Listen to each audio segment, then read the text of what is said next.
Hello everyone. आज के इस वीडियो में हम लोग बात करेंगे जोसा काउंसलिंग के बारे में। फर्स्ट राउंड का सीट अलॉटमेंट रिजल्ट आ चुका है और काउंसलिंग की प्रक्रिया किस तरह से करना है, कैसे सीट एक्सेप्ट करना है, सीट अलॉटमेंट लेटर डाउनलोड करना है, फीस कैसे पे करना है, या फिर जो आपका फ्रीज, फ्लोट और स्लाइड का ऑप्शन है उसको किस तरह से चूज करना है, उसके बारे में बताने वाला हूँ। सिंपल स्टेप्स फॉलो करके ये सारी जानकारी आप प्राप्त कर सकते हो। इसके अलावा मैं बताना चाहूँगा, यहाँ पे देख सकते हो व्यू सीट अलॉटमेंट राउंड 1 का रिजल्ट यहाँ पे, तो यहाँ पे क्लिक कर लेना। देन यहाँ पे आने के बाद आप यहाँ पे आ जाओगे। जेईई मेन का एप्लीकेशन नंबर या फिर जेईई एडवांस का application number, password, security pin डाल के लॉगिन कर लेना। लॉगिन करने के बाद आप जो अपने पोर्टल पे है वहाँ पे लॉगिन कर पाओगे। वहाँ पे एक एरिया होगा एक्टिविटी लिस्ट का, उसमें आपके view seat allotment result, download allotment letter, willingness submission, upload documents, seat acceptance fee payment, तो ये सारे ऑप्शंस होंगे। इन सारे ऑप्शंस के बारे में बात करेंगे, क्या करना है आपको इसमें, तो वीडियो में बने रहना। साथ में अगर आपका सीट अलॉटमेंट हुआ होगा तो उसमें इंस्ट्रक्शन फॉर सीट एलोकेशन में एक ऑप्शन वहाँ पे शो किया होगा, dear candidate you have been allocated a seat. तो ये इस तरह से आपकी जो सीट अलॉटमेंट प्रक्रिया है वो स्टार्ट हो गया। और जिनका भी सीट अलॉटमेंट नहीं हुआ है further second round, third round के लिए वेट कर सकते हैं। तो देखो, सीट अलॉटमेंट लेटर डाउनलोड करना इंपॉर्टेंट है।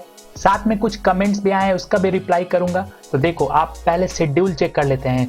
आज शाम के 5 बजे, यानी कि अभी से लगभग जब मैं वीडियो बना रहा हूं उस समय से शाम के 5 बजे 27 अक्टूबर से 30 अक्टूबर तक आप राउंड 1 का online reporting, fee payment, document upload और response by candidate to query, एक रिपोर्टिंग ऑफिसर होंगे, वो कुछ आपसे सवाल पूछेंगे तो उन सवालों का आपको जवाब देना है। जल्दी से रिप्लाई कर देना ताकि अच्छा रहेगा आपके लिए। 27 अक्टूबर से 30 अक्टूबर तक का समय है आपको ऑनलाइन रिपोर्टिंग के लिए, और 31 अक्टूबर को राउंड 1 का लास्ट डे है रिस्पॉन्ड टू क्वेरी का। आपको ऑनलाइन रिपोर्टिंग का 31 सितंबर को समय नहीं है। ऑनलाइन जो लास्ट डे है रिस्पॉन्ड टू क्वेरी शाम के 5 बजे तक आप कर सकते हो, यानी कि 27 से 30 के बीच में आपको ऑनलाइन रिपोर्टिंग करना है। फिजिकली रिपोर्ट नहीं करना है, ऑनलाइन रिपोर्ट करना है। मैंने आपको ऑलरेडी बता दिया है किस तरह से आप लॉग इन करोगे। सेकेंड राउंड का सीट अलॉटमेंट लिस्ट 1 नवंबर को आएगा। तो ये सारे स्टेप्स है, इसको फॉलो कर लेना। आप आते हैं अपने सीट को कंफर्म किस तरह से करें। तो जिन बच्चों का भी सीट अलॉटमेंट हुआ है उनको ऑनलाइन रिपोर्ट करना है अपने पोर्टल पे, जो समय दिया गया है उसी समय के बीच में। साथ में जो आप डॉक्यूमेंट अपलोड करोगे उसमें आपका वेरीफाई किया जाएगा, या तो सीट कंफर्म किया जाएगा या सीट कैंसिल किया जाएगा। अगर कैंसिल किया जाएगा उससे पहले आपको कुछ क्वेरी दिए जाएंगे। अगर आप सारे क्वेरीज के जवाब दे देते हो तो आपका सीट कंफर्म हो सकता है। तो जो भी सवाल पूछा जाए उसको आपको सही सही जवाब देना है। अब देखो, एक्सेप्ट द सीट, किस तरह से सीट एक्सेप्ट करोगे। तो सबसे पहले आपको प्रोविजनल सीट एलोकेशन लेटर को डाउनलोड करना है। तो उसमें एक ऑप्शन होगा डाउनलोड अलॉटमेंट लेटर, जो एक्टिविटी लिस्ट है उसमें व्यू सीट अलॉटमेंट रिजल्ट जो होगा उसके नीचे में एक ऑप्शन होगा डाउनलोड अलॉटमेंट लेटर। तो डाउनलोड अलॉटमेंट लेटर में अपना लेटर डाउनलोड कर लेना। देन उसके बाद सभी कैंडिडेट्स को ये कहा जा रहा है जिनका भी सीट अलॉटमेंट हुआ है उनको सीट एलोकेटेड किया गया है, तो उनको इन तीनों में से, इन तीनों फ्रीज, स्लाइड और फ्लोट, इन तीनों में से कोई भी एक ऑप्शन चुनना है। इसके बारे में मैं आपको आगे बताता हूँ इनका मतलब क्या है। तो देखो, फ्रीज, फ्लोट और स्लाइड का ऑप्शन आपको चुनना इसलिए जरूरी है ताकि आप जो उस राउंड में है या फिर जो आगे के राउंड में है काउंसलिंग में पार्टिसिपेट कर सको। तो फ्रीज का मतलब क्या है? फ्रीज का मतलब है कि आपको जो ऑफर किया गया है सीट, उस सीट को आप एक्सेप्ट करते हो और आप फर्दर राउंड में, जो नेक्स्ट राउंड है, सेकेंड राउंड या थर्ड राउंड, उसमें पार्टिसिपेट नहीं करोगे। फ्रीज मतलब कि आपका वही ब्रांच रहेगा, वही इंस्टीट्यूट रहेगा, आप अपने सीट पे फिक्स हो गए। तो ये सिंपल सा मतलब है। देन उसके बाद फ्लोट का ऑप्शन है। फ्लोट का ऑप्शन का मतलब क्या है? इसमें जो आपको ऑफर सीट की गई है तो उसमें if admission to an academic programme of higher preferences in any institute is offered. Float का ऑप्शन सिंपल है कि आपको जो, जैसे कि मान लो एनआईटी दिल्ली आपको मिला है तो आपको एनआईटी रायपुर चाहिए, तो आपने उससे पहले एनआईटी रायपुर मतलब चॉइस फिलिंग में रखा है, तो एनआईटी दिल्ली नहीं चाहिए, आपको एनआईटी रायपुर चाहिए, तो आप फ्लोट का ऑप्शन चूज करोगे तो आपको एनआईटी दिल्ली या उससे ऊपर के एनआईटीज मिल सकेंगे। तो ये सिंपल सा मतलब है फ्लोट का।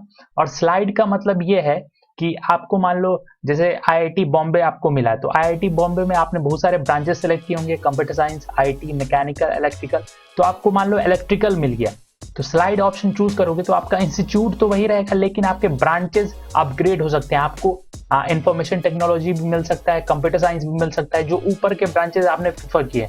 तो इन तीनों ऑप्शन में से कोई ना कोई ऑप्शन आपको चूज करना इंपॉर्टेंट है। देन उसके बाद अगला ऑप्शन आपके पास होगा अपलोड डॉक्यूमेंट्स। तो आपको जो भी वहां पे डॉक्यूमेंट्स मांगे जाएंगे वो डॉक्यूमेंट्स अपलोड करना है। साथ में मैं आपको बता दूं, एक मेडिकल सर्टिफिकेट भी मांगा जाएगा, तो इसके ऊपर मैंने एक ऑलरेडी वीडियो बना दिया है, उसका लिंक डिस्क्रिप्शन में डाल दूंगा, उस वीडियो को देख लेना कि आप मेडिकल सर्टिफिकेट कहां से डाउनलोड कर पाओगे। देन अगला स्टेप है pay the seat acceptance fee. Seat acceptance fee देना मस्ट है। अगर आपको आईआईटी एनआईटी में सीट लेना है तो भी, अगर सीट नहीं लेना है तो भी। अब मान लो कि आप फर्दर राउंड के लिए पार्टिसिपेट करोगे तो आपको सीट एक्सेप्टेंस फी देना होगा अगर आपका सीट अलॉटमेंट हुआ है, और अलग अलग कैटेगरी के अलग अलग सीट अलॉटमेंट फी है।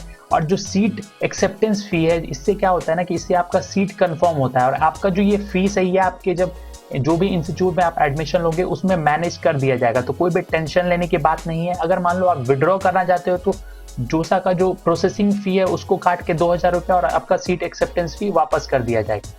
Non-payment of fee will be treated as a rejection of offered allocated seat and the candidate will no longer be able to participate in seat allocation process.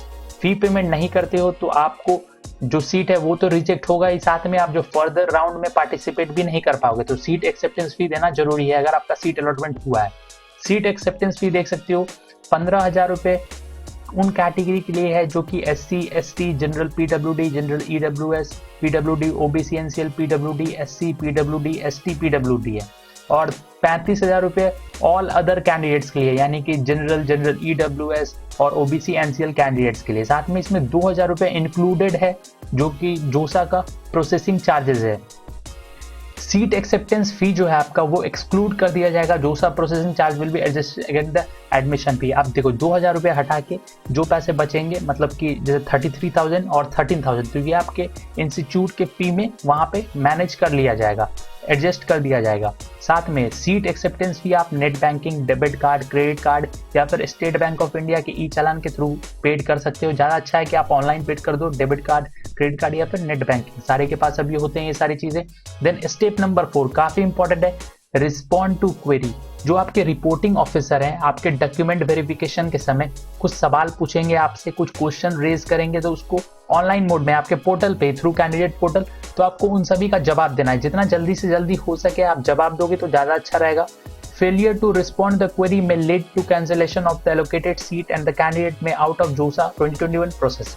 आप अगर जवाब नहीं देते हो तो आपको डिस्क्वालीफाई कर दिया जा सकता है, आपकी सीट को कैंसिल कर दिया जाता है। तो जितना जल्दी हो सके आपको जो भी सवाल वहां पे पूछे जाएं, जिस समय में पूछे जाएं, रिस्पॉन्ड करने की कोशिश करना और अपने पोर्टल पे एक्टिव रहना। जब भी सवाल आए जल्दी से जवाब दे देना। सीट कंफर्म करने से पहले, यानी कि जो आपको एडमिशन देंगे, जो भी NITs या IIITs में आपका सीट एलोकेशन हुआ है, तो उससे पहले ये सारी प्रक्रिया आपको अपनानी है, जो कि रिपोर्टिंग है, फी पे करना है, सीट एक्सेप्ट करना है, ये सारी चीज़ें करनी है। अगर आप इसमें फेल होते हो तो आपका सीट रिजेक्ट हो जाएगा और एडमिशन आपको किसी भी इंस्टीट्यूट में नहीं मिलने वाला है जोसा 2021 के काउंसलिंग में। तो ये सारी चीज़ें करना मस्ट है। जितने भी कैंडिडेट्स हैं जिन्होंने रजिस्टर्ड किया है वो लॉगिन करके सारी चीज़ें चेक कर सकते हैं। इसके अलावा जो भी कैंडिडेट्स हैं जो विड्रॉ करना चाहते हैं, तो विड्रॉ के लिए भी आपको सीट एक्सेप्ट करना होगा, देन फी पे करना होगा, देन आप फर्दर राउंड में विड्रॉ कर पाओगे। तो withdraw there seats can do so from second round to fifth round. Second round से फिफ्थ राउंड के लिए IITs के लिए होगा और NIT के लिए फाइनल राउंड तक आप विड्रॉ कर सकते हो। तो ये कुछ स्टेप्स हैं। इसके अलावा कुछ कमेंट्स क्या हैं उसका भी रिप्लाई कर दूं। क्या सीट विड्रॉ करने के बाद कॉलेज में रिपोर्ट करना पड़ेगा? तो जी नहीं, ऐसा कुछ भी नहीं है। सीट विड्रॉ करने के लिए आपको ऑनलाइन विड्रॉ का ऑप्शन चूज करोगे और आप विड्रॉ कर पाओगे। एक और क्वेश्चन है, I get a college I first round and I did not want that but want to participate in next round, if I did not pay fees will I consider in next round? तो जी बिल्कुल नहीं। मैंने जो आपको पिछले बताया कि आपको नेक्स्ट राउंड में भी जाने के लिए सीट को एक्सेप्ट करना होगा, फ्रीज, फ्लोट, स्लाइड का ऑप्शन चूज करना होगा, सीट एक्सेप्टेंस फी देना होगा। अगर आप फी नहीं देते हो तो आपका सीट रिजेक्ट हो जाएगा, कैंसिल हो जाएगा, आप फर्दर राउंड में पार्टिसिपेट नहीं कर पाओगे। तो उम्मीद है सब कुछ समझ में आ गया होगा। फिर भी कोई डाउट हो तो कमेंट कर देना। ये हमारा टेलीग्राम चैनल है, जाके ज्वाइन कर सकते हो। वीडियोस के अपडेट के लिए लिंक डिस्क्रिप्शन में या फिर टेलीग्राम ऐप में सर्च कर लो @पल्लव_films। चैनल के सपोर्ट के लिए चैनल को सब्सक्राइब कर दो, बेल आइकन के बटन को प्रेस कर दो, इस वीडियो को लाइक कर देना, शेयर कर देना। So thank you for watching. Thank you.